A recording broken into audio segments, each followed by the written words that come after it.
Your Coca-Cola bottler presents Claudia.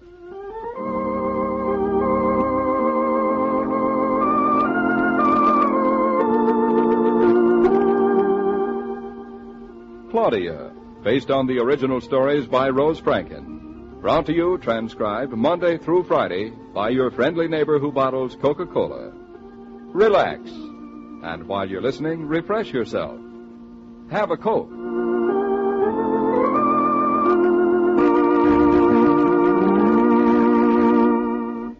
And now, Claudia.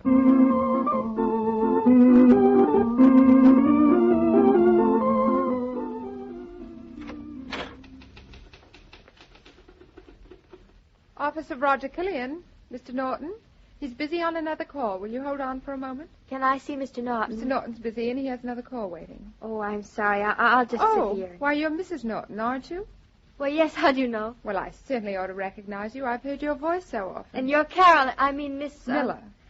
Mr. Naughton talks so much about Carolyn, I guess I've gotten used to thinking of you without a last name. Well, just keep on calling me Carolyn. You can go right in, Mrs. Naughton. Isn't he busy? I don't think he could be too busy to see you.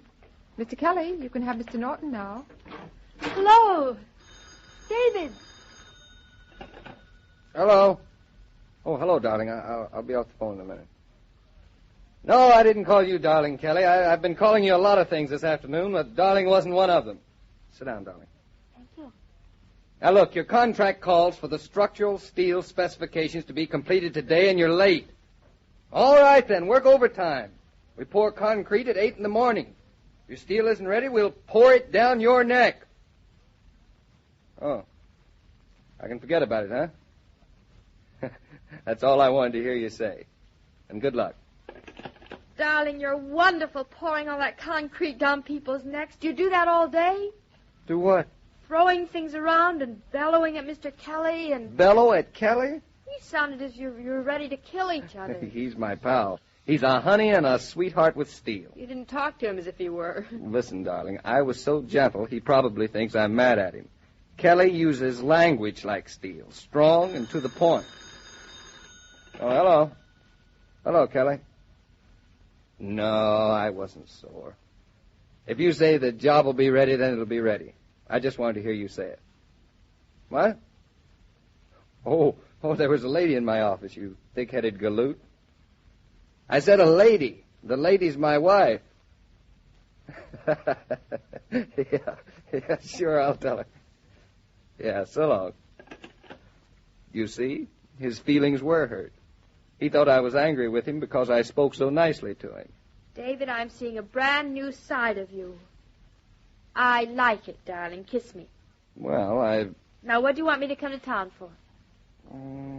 What are you going to tell me? Tell you? Yes, your sweetheart with steel said to tell your wife something. Oh, Go on, what? Well, he said to ask you what a fine girl like you was doing married to a mug like me. What a beautiful compliment.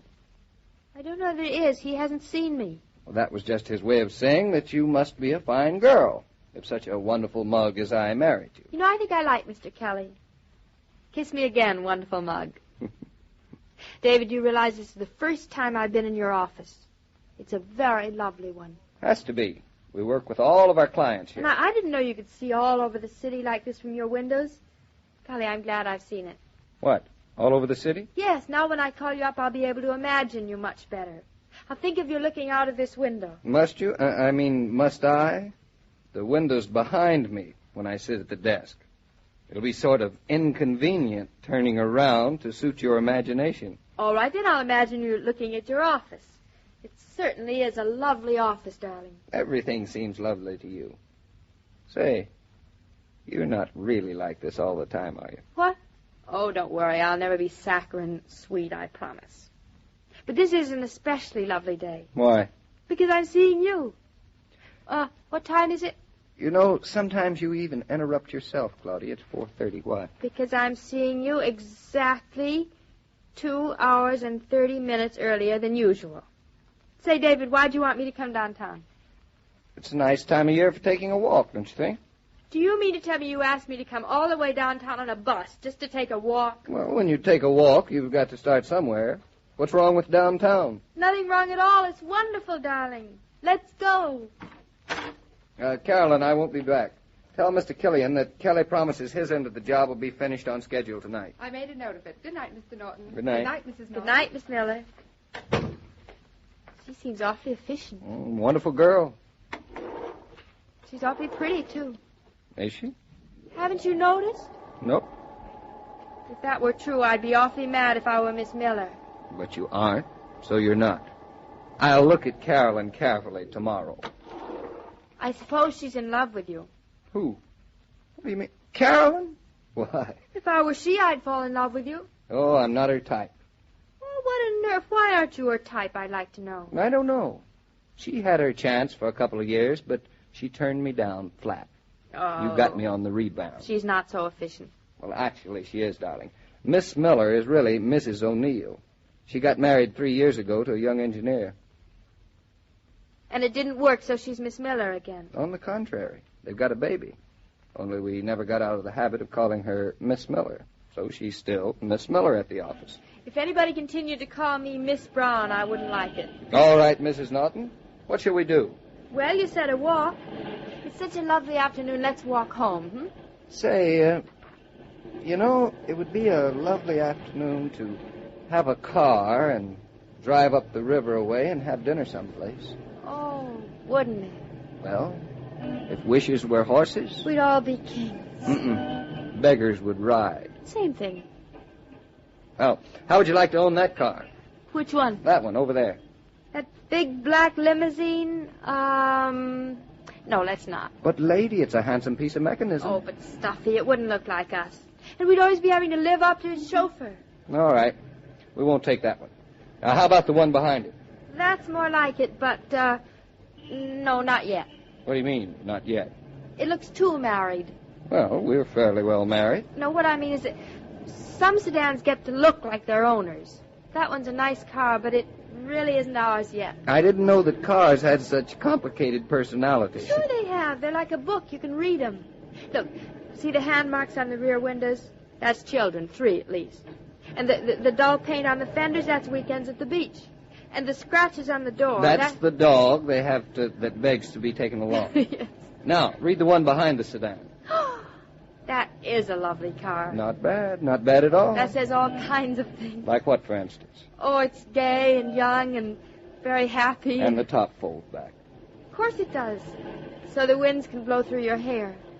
It's lean and low, and it's quick like hearts in love. David, a car like that makes me feel absolutely poetical. Does it look married? Engaged or just married. Why just married? Because the top that goes back wouldn't be so good with babies. They'd have sniffles all the time. Mm-hmm.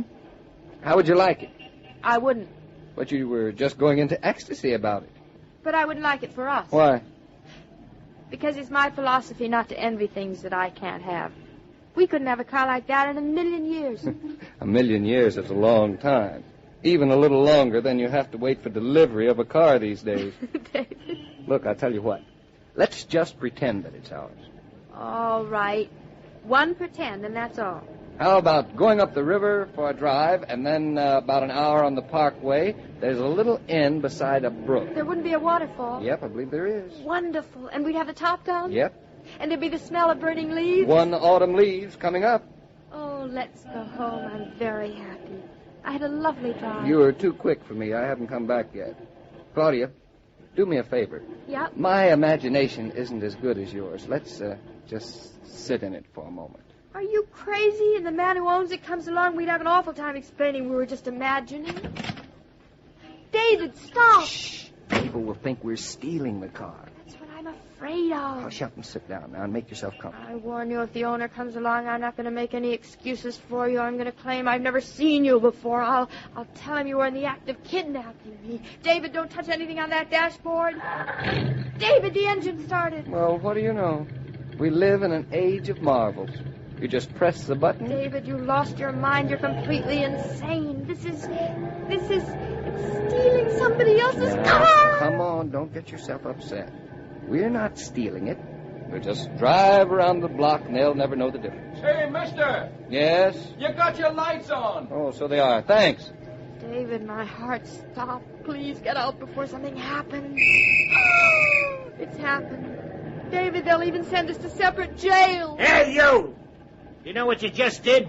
I do. You went through a red light. I did. Are you trying to kid me? Not at all, officer. Do you drive a car? Yes, I drive a car. Say, I'm questioning you. You ain't questioning me. I had started to cross the intersection before the light changed. When I looked, mister, the light was red. Well, if you'd have looked an instant earlier, it would have been green. Yeah? That happened to me once in Jersey City. And the thickhead gave me a ticket. Well, they haven't got such good cops in Jersey City. Hey, you ain't kidding. All right, buddy. Get going. All right, buddy. Buddy, you dipsomaniac. A kleptomaniac. Just plain maniac. This is the most horrible nightmare I've ever had. Well, darling, fall out of bed and wake up and read this. It's the registration. It says Naughton, Hartley Naughton. And it's your brother's car. Mm-hmm. Or rather, it was Hartley's car. It's ours now. Ours? Yes, I had a letter from Hartley this morning. I'd mentioned something about the Redbury job, and he wrote me that the car solved part of the wedding present problem until they got back from Europe sometime next month. David, people don't give a car like this as a wedding present. Even if they're family, they don't. Hartley did. It's just a little old last year's car he had lying idle in the garage, eating its head off in storage bills. He says it'll be a load off his mind if we'll take it. But it's brand new. I know. They have a town car that Julia prefers. This was just an idea with them that didn't work out. But it's a beautiful car. Except that you described all the things that were wrong with it from Hartley and Julia's point of view. Too gay and young. They're on the sedate side. And the wind's blowing through your hair. That wasn't Julia's dish. Now Hartley's even. Wind gives her Hartley's sinus. Oh, poor Julia and Hartley. Oh, David, I'm so glad we're us. And not too proud to take leftovers. Quite a leftover, what? Quite. Hey, David, what's this big button? What big button? This one here. Claudia, don't touch that. What's that doing? The button puts the top back. Oh, that's nice, though. Not when the car's moving. Things happen. You rip off the top or go sailing or something. Anyway, it isn't good. It might not be good, but it's lovely. Well, I'll be... Hey, you big slug, you don't stop in the middle of traffic to put your top down and kiss your girl. Can you suggest a better place, buddy?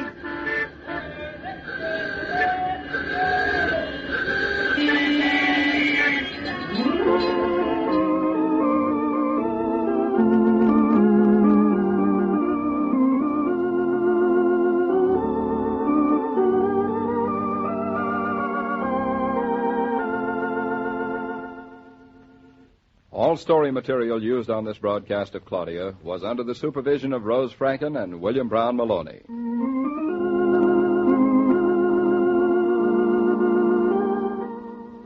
Some ladies just take the unexpected in their stride. For example, when unexpected company drops in, they're always Johnny on the spot with hospitality. They keep a good supply of Coca-Cola on hand, all ready to serve. Coca-Cola is always welcome, always delicious. And what's more, your dealer can supply you. Next time you shop, ask for Coca-Cola in the carton or case.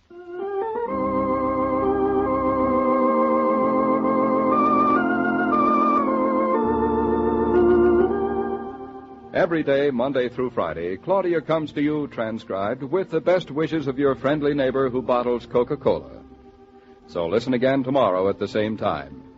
And now, this is Joe King saying au revoir, and remember, whoever you are, whatever you do, wherever you may be, when you think of refreshment, think of Coca-Cola. For ice-cold Coca-Cola makes any pause the pause that refreshes.